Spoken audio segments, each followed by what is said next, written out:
So there is my beast.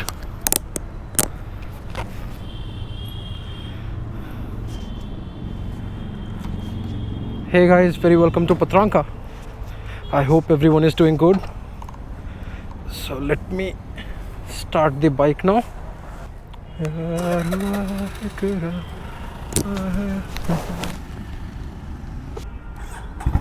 So let's fire this up.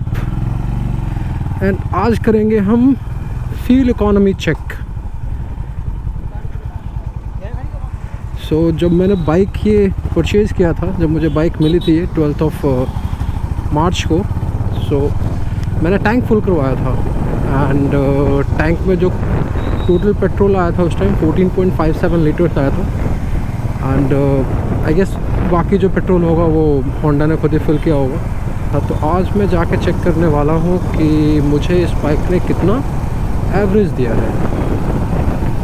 सो अभी मेरी bike चली है 247 kilometres, sorry 253 kilometres till now. And मुझे अभी जाके फ्यूल भरवाना है, टैंक फुल करवाऊँगा. Then I divide, multiply, subtract, जितना भी मैथ मुझे आता है सारा इस्तेमाल कर दूँगा और इस्तेमाल करके चेक करूँगा कि हाँ भाई कितना एवरेज आया. सो अभी तक जो मैंने बाइक चलाया है वो चलाया सिर्फ और सिर्फ सिटी में 50 किलोमीटर्स के करीब चलाया मैंने हाईवे पे. एंड थोड़ा बहुत चलाया है मैंने अपने एरिया में जहाँ मैं रहता हूँ, तो मोस्टली मैंने सिटी में ही चलाया है. सो लेट्स सी इसमें मुझे सर्विस से पहले कितना एवरेज दिया है, क्योंकि वो मायने रखता है.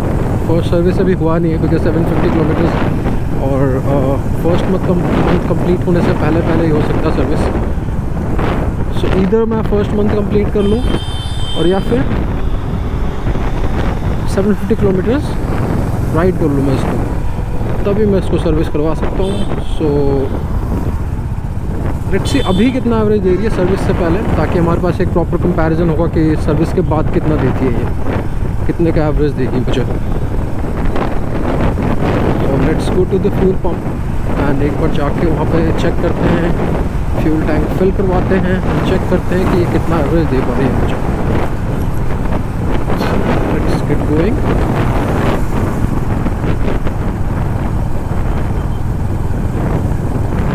अभी मैं हूँ सेक्टर 18 नोएडा. ओके, सो पेट्रोल पंप पास हो गया. मुझे रॉन्ग साइड नहीं जाना है, मुझे कोई इंटरेस्ट नहीं है रॉन्ग साइड जाने में. सो नेक्स्ट पेट्रोल पंप कहाँ पड़ेगा. एंड प्लस एक चीज़ और है कि मैंने इसको 80 के अबव राइड नहीं किया है. So I have not ridden it for more than a threshold speed of 80 kilometres per hour. So let's see उसमें भी थोड़ा फैक्टर होगा कि मुझे एवरेज कितना मिलता है. बाइक चलती तो बहुत स्मूथ है, बहुत ही स्मूथ है. एंड दो बातें इसकी बहुत ही अच्छी हैं. एक तो इसका स्टांस, जो कि सिटी के लिए बहुत अच्छा है, थोड़ा अग्रेसिव है, लेकिन लॉन्ग राइड के लिए आई डोंट नो कितना सही होगा. सो मैं इसका हैंडल बाद में चेंज करूँगा, अभी तो नहीं. And I am planning a ride to Agra just to test the bike कि ये कैसा हाईवे पे कैसा परफॉर्म करती है. बट मुझे वही है कि टाइम नहीं मिल पा रहा. और मैं आगरा ही जा सकता हूँ. वैसे जाना तो मैं चाहता था राजस्थान, पांडुपुल, लेकिन पांडुपुल पड़ता आपका सरिस्का वाइल्ड लाइफ सेंचुरी के बीचों बीच, आपका गेट से 20 किलोमीटर अंदर. कच्चा सा रास्ता है थोड़ा, क्योंकि जानवर आ जा सके. वहाँ आपको कुछ जानवर दिखाई भी देंगे, जैसे कि चीतल, जो ख़तरनाक नहीं है, मोर, जंगली सूअर, हिरन. सो वहाँ जाना चाहता था, बट मेरे पास अभी टेम्प्रेरी नंबर प्लेट है, और जिसको इसलिए बाइक का भी नंबर आ चुका है, लेकिन नंबर मुझे अभी नंबर प्लेट नहीं आया, जो कि वो गवर्नमेंट वाला नंबर प्लेट आता है, HRSP और HSR की जो photo that is high security registration plate. So वो प्लेट अभी आया नहीं है. सो उसकी वजह से मैं कहीं और जा नहीं सकता, बिकॉज अगर पुलिस वाला पकड़ लिया तो फिर मुझे हो जाएगी तकलीफ़, because they are going to challan. So मुझे बहुत ही हेफ्टी फाइन मारने वाले हैं. सो मैं दूसरे स्टेट में नहीं जा सकता हूँ. ये मुझे सर्विस लाइक डीलर ने बताया जहाँ से मैंने ये बाइक परचेज़ की है, as in Ghaziabad sector, sorry Ghaziabad Uttar Pradesh. ना एक और प्रॉब्लम है, एक शिकायत है मुझे, ना होंडा से नहीं डीलर से। प्रॉब्लम ये है कि मैंने कुछ दिनों पहले बाइक ली, जैसा कि मैं बता चुका हूँ 12 तारीख को मैंने ये बाइक लिया है। एंड प्रॉब्लम ये है कि इस बाइक का मैं एक चीज़ दिखाऊँ आपको, तो ये शिकायत है, ये प्रॉब्लम नहीं है, ये शिकायत है। इस बाइक का अगर ऐसे देखो तो ये इस पर देखोगे आप, एक स्टिकर लगा रखा है। स्टिकर भी नहीं, वो मैं आपको बताऊंगा कैसे बनाया मैंने इसको। मुझे नंबर प्लेट नहीं मिला, इस पर उन्होंने एक टेप के साथ पेपर चिपका दिया था। एंड सेम किया है उन्होंने आगे, टेप के साथ पेपर चिपका दिया। ये तो उड़ा नहीं है, लेकिन उसके साथ क्या, जो पीछे है इसके साथ क्या हुआ कि इसके साथ क्या हुआ कि मैं जैसे ही पेट्रोल भरवा के आगे बढ़ाऊँगा, मे बी 1 किलोमीटर और कुछ, सो मैं अपने कज़न के साथ गया था बाइक लेने। वो मेरे पास आया, भैया आपका वो पीछे का वो नंबर प्लेट से उड़ गया। मैंने कहा हाँ वो तो उड़ना ही था क्योंकि पेपर था। तो मैंने कहा अब मैं ऐसे चलाता हूँ, पुलिस मुझे ज़रूर पकड़ेगी, चालान भी होगा, सो इट्स बेटर कि मैं कुछ जुगाड़ ही कर लेता हूँ। तो जुगाड़ मैंने क्या किया कि मैंने एक कार्डबोर्ड लिया, उस पर फेविकोल से पेपर चिपकाया। पेपर चिपकाने के बाद से उसको टेप किया ताकि अगर पानी पड़े, बाइक धुले, कुछ भी हो तो पेपर उड़े नहीं, ख़राब नहीं हो। तो उसमें 2 होल किए, उसको फिर उसमें नंबर प्लेट की जगह उसको बांधा ना। ये कंप्लेन क्यों है, ये एक अजम्पशन है कि हाँ ठीक है गवर्नमेंट का नंबर प्लेट आना है तो उन्होंने नंबर प्लेट नहीं दिया। बट एक कैच है इसमें। कैच ये है कि ये नंबर प्लेट मुझे तो नहीं मिला, लेकिन मैं कुछ दिनों पहले जा रहा था नोएडा में, तो मैंने देखा एक बंदे के पास HR नंबर प्लेट था और उस पर वो मेटल वाला प्लेट लगा हुआ था। मेटल वाला प्लेट एज इन कि जो प्लेट एक्चुअल में पहले लगाते थे हम HSRP के आने से पहले, जो मेटल का प्लेट हमारे बाइकों पर अभी भी, जैसे कि सामने गाड़ी जा रही है इसके पीछे नंबर प्लेट लगा हुआ, मेटल वाला प्लेट है, उस पर स्टिकर्स पेस्ट किए हुए हैं। सो वैसे ही उसके पे भी लगा हुआ था। मैंने पूछा उससे कि ये नंबर प्लेट तुम्हें कहाँ से मिला? उसने बोला कि मुझे शोरूम ने दिया। मैंने कहा आपने कहाँ से लिया ये? सो ही सेड कि मैंने ये गुड़गांव से लिया है। तो मैंने उस बंदे से कहा कि यार मुझे तो नहीं मिला। तो उसने कहा कि फिर आपके डीलर ने नहीं दिया है, नहीं तो ऐसा कुछ है नहीं, ये देना चाहिए उनको। I said okay no worries, क्या कर सकते हैं, लड़ तो सकते नहीं उनसे। और अब मैं इस नंबर प्लेट के लिए जाऊँगा नहीं, अपना जुगाड़ मैंने फिट कर लिया है और अब ये यही रहेगा जब तक कि नंबर प्लेट आ नहीं जाता। नंबर वैसे आ चुका है, अब जब तक HSRP नहीं आता तब तक मुझे ऐसे ही इस कार्डबोर्ड के नंबर प्लेट से काम चलाना होगा। बट नो वरीज़, अभी मुझे किसी पुलिस वाले ने पकड़ा नहीं, maybe because the bike is new और उनको भी पता है कि the number would not have been issued just like that. उसमें टाइम लगता है क्योंकि वो खुद इतने जानकार हैं यार, अभी तो हमें पकड़ लेते पुराना नंबर देख के, क्या इसके पेपर पूरे नहीं हुए। Let's see how it goes. Number plate जाके वहाँ से फ़ोन आता जाके लेके आऊँगा, वो सेकेंडरी है। पहले हम चलते हैं अपने नियरेस्ट फ्यूल पंप पे जहाँ से हम पेट्रोल फिल करवा सकें। बहुत प्यारी है इसकी। और इन फैक्ट आपका जब आप स्टार्ट करोगे ना इसको, जब आप इसको स्टार्ट करोगे और ये आइडल पे होगी, जब इसमें गियर नहीं डला होगा, उस टाइम में इसकी आवाज़ फर्स्ट गियर से ज़्यादा लाउड है। जैसे ही आप गियर डालते हो थोड़ी आवाज़ कम हो जाती है, लेकिन अगर आइडल रहेगी विदाउट गियर तो इसकी आवाज़ बहुत लाउड है, बहुत ही प्यारी है, बहुत ही स्वीट सी साउंड है। सो आई सजेस्ट कि आप लोग YouTube के वीडियोस पे साउंड ना सुने, आप लोग जाइए शोरूम में, वहाँ पे आप एक बार खुद से सुनिए before buying the bike. Because YouTube पे जो भी साउंड है वो तो उतना रिफाइंड या फिर जैसे भी आता है माइक्रोफोन के थ्रू आता है, सो वो उतना रियलिस्टिक नहीं है। मैंने खुद ने सुना है कई बार, मैंने एक वीडियो भी डाला था इसके लिए कि आप जाके वहाँ सुनो, और मैंने खुद से सुना है YouTube पे। इट्स ओके, अच्छा लगता था सुन के, ऐसी बात नहीं है, सुन के अच्छा लगता है। लेकिन यार जब आप पर्सनली जाके सुनोगे ना, ये और भी अच्छा लगता है यार, मतलब दिल खुश हो जाता है। सो आई सजेस्ट कि आप जाके एक बार चेक करो। आई डोंट नो आपको अभी आवाज़ आ रही होगी नहीं आ रही होगी, लेकिन आवाज़ बहुत अच्छी है। स्टार्टिंग में जब बाइक लेके मैं आया कुछ इश्यूज मुझे दिखे because I was looking for a perfect bike.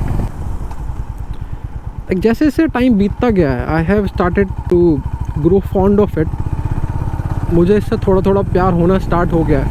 अब वही होता है ना यार, जब आप कुछ चीज़ बहुत ही दिल लगा के ख़रीदो, बहुत ही मेहनत के पैसे से ख़रीदो और कुछ कमियां आपको दिखे, so you don't like it. आपका मतलब आपको एक दुख होता है। सो मेरे लिए कुछ दुख की बातें थी, जैसे कि इसका मड जो भी आपका इंजन या फिर मेरे कपड़ों पड़ रहा है एक वो, एंड दूसरा था जो सीट थोड़ा हिल रहा है। बट अब मुझे उसकी आदत सी हो गई। अब मुझे फ़र्क ही नहीं पड़ता, पता ही नहीं चल रहा है कि सीट हिल भी रही है या नहीं हिल रही है। टैंक तो वैसे भी चलते हुए नहीं हिलती है, अगर आप ऐसे हिलाओ तो हिलेगी, पर टैंक चलते हुए नहीं हिलती है। सो उसकी कोई दिक्कत नहीं है। एंड कॉर्नरिंग, वाओ, इस बाइक की कॉर्नरिंग यार, इतने चौड़े टायर है, 150 सेक्शन के टायर्स हैं, 150, 70, 17। कॉर्नरिंग बहुत प्यारी है इसकी, नो डाउट।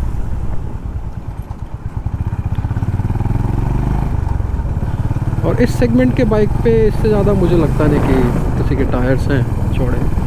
लेट्स सी अभी हंटर और इसमें एचडी भी शायद आए जल्द ही। हंटर आने ही वाली है। सो हंटर का क्या होता है, बिकॉज हंटर को इन्होंने थोड़ा सा स्क्रैम्बलर लुक दिया है and I guess Hunter is going to compete with CB350 RS itself, because CB was launched into the market to compete with classic और बुलेट, एंड नाउ हंटर जो है, Hunter क्यों लेके आ रहे हैं, हंटर स्क्रैम्बलर लुक में है and CB350 RS थोड़ी पहले आ गई है। सो लेट्स से हंटर में क्या क्या मिलता है हमें। सो लेट्स सी हमें हंटर में क्या मिलता है। Hunter is in the market since last some time in the sneak peeks. So देखते हैं।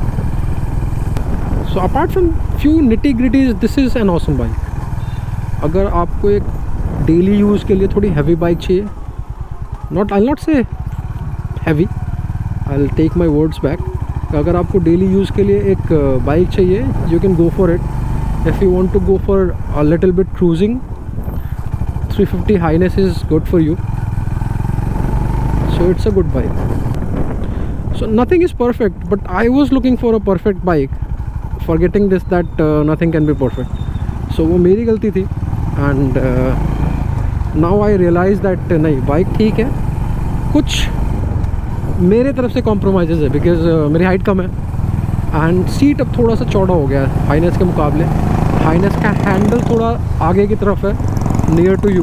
सो उसमें क्या होता है कि when you sit on highness, एक तो सीट उसका थोड़ा सा आगे से पतला है, यानी कि नैरो है। उसमें क्या होता है कि आपके फीट जो हैं ज़मीन पे ठीक से पड़ते हैं, यहाँ पे थोड़ा आपको उठाना पड़ रहा है। Being a person of 5'6" height, मुझे थोड़ा सा इशू हुआ।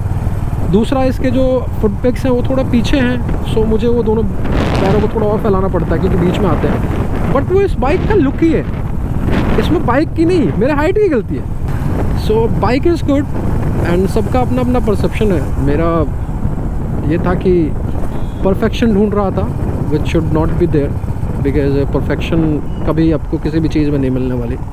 हम में खुद परफेक्शन नहीं है तो बाकी की चीज़ों में कहाँ से परफेक्शन मिलेगी। और else the bike is awesome man, awesome. This is N I catcher. लोग एक बार को देखते हैं कि ये कौन सी बाइक है। कुछ लोगों ने मेरे से पूछा भी है कि आपको ये कितने की पड़ी है।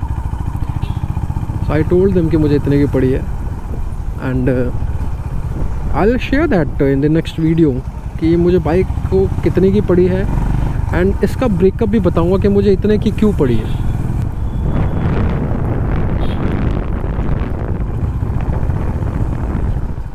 सो चलो ज़रा फ्यूल भरवाते हैं।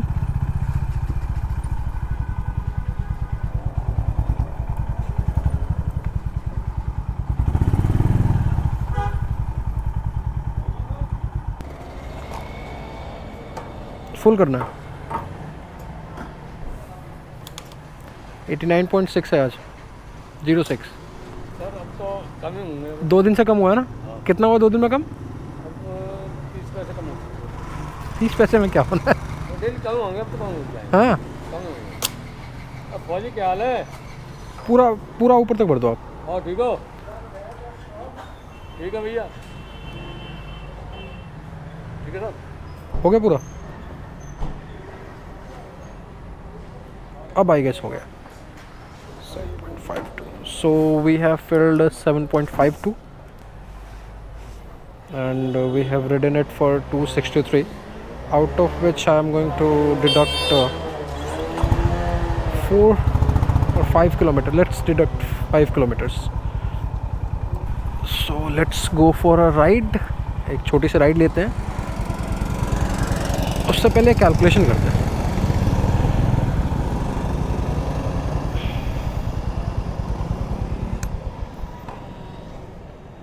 So 9 बज चुके हैं.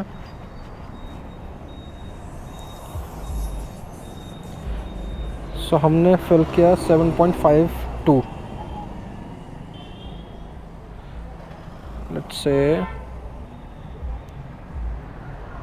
7.52 and 263 हमारा टोटल किलोमीटर्स हमने ऐसे चलाया है.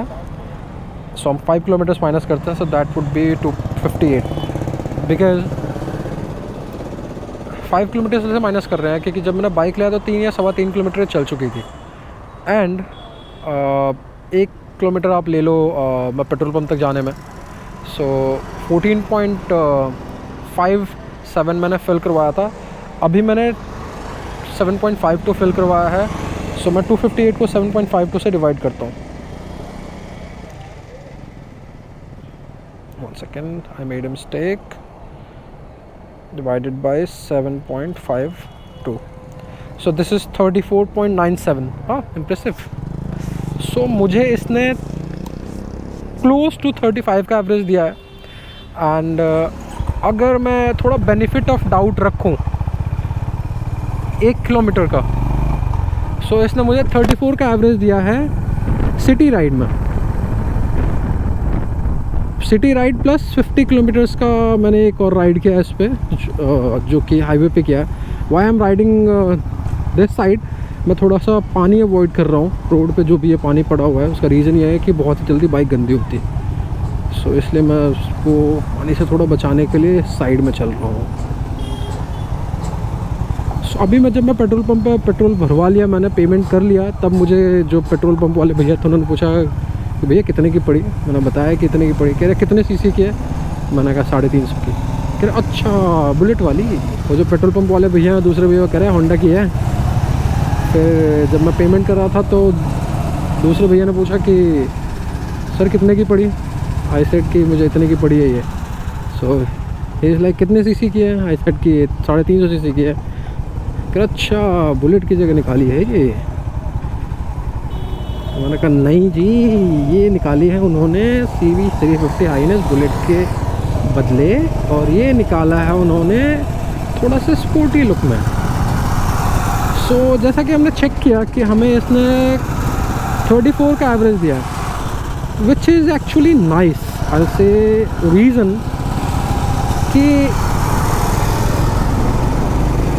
आप 350 सीसी से क्या एक्सपेक्टेशन रखते हो कि 50-55 का तो एवरेज नहीं देगी ना, या 40-45 का भी एवरेज नहीं देगी. सो मैं इसको सोच रहा हूँ कि परसों लेके आगरा जाऊँ, just for the sake of completing the 750 kilometres. And थोड़ा घूमना भी हो जाएगा, थोड़ा हाईवे पे भी चेक हो जाएगा कि हाँ कितने का एवरेज दे रही है.